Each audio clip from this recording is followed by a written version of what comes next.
Joining us on the phone right now to talk about maybe the legality of all of this is Hunter Nunn. He's a partner and founder of the Warnich Nunn law firm here in Dallas. Hunter, thanks for your time today, my friend. Thank you very much for having me on. Okay, when I first heard this story about a crane falling over and hitting an apartment complex, the first thing that popped in my mind was, okay, who's responsible for this and why did this happen? You specialize in construction and OSHA law in that space. Let's real quickly, who is responsible for this? There's a couple of places to look anytime you have an incident like this. And first and foremost, I'd just like to say that our thoughts and prayers are with the victims of this horrible incident. One tenant who was unfortunately killed and 5 more who were injured. So we want to send our thoughts and prayers to them and their families. When you have an incident like this, the places you're typically going to look are at the owner of the crane itself, any company that may have been involved in the actual operation of the crane. That can include the general contractor, perhaps subcontractors, depending on the circumstances. But that's typically who you're looking at. And then if there were any consultants or anybody like that who was responsible for inspections of the crane that may not have been actually affiliated with the owner or the operator, those would be typical companies or entities to look at. Now, Hunter, I did see a report that they had past violations, safety violations, I guess, and some fines. Does that play into part of perhaps maybe shedding a light on what they did or what they didn't do here?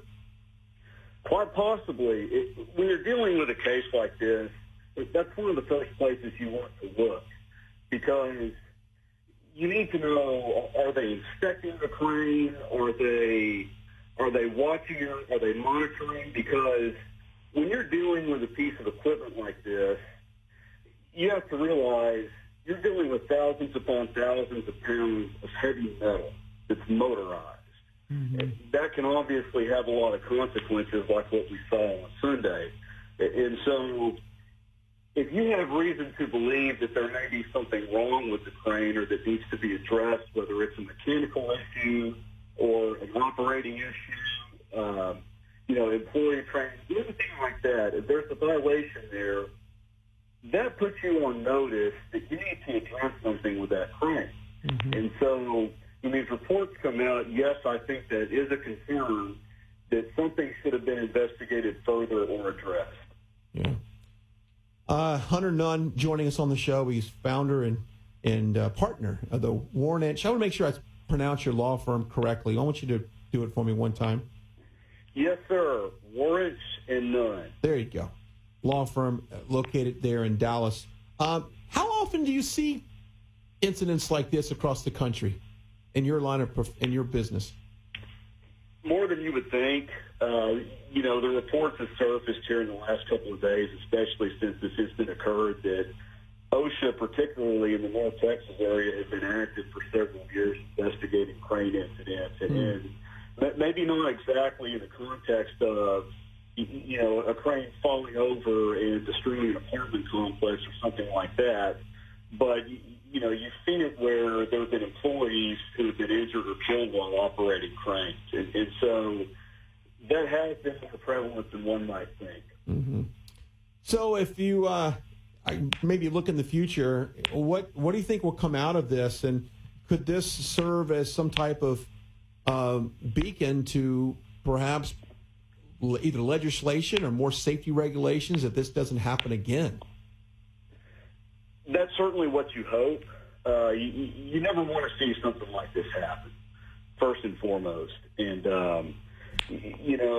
as bad as things are right now, it is an opportunity for the operators, the people that were involved in this incident, whether they're ultimately found to have any liability or responsibility or not, to look at this and say, what can we do different the next time to make this more safe, both for our employees and for other property owners or individuals who might be affected by our operations. And, it's difficult to say that anybody officially did anything wrong at this point. I know there's certainly legitimate questions to ask, and I think they will be asked.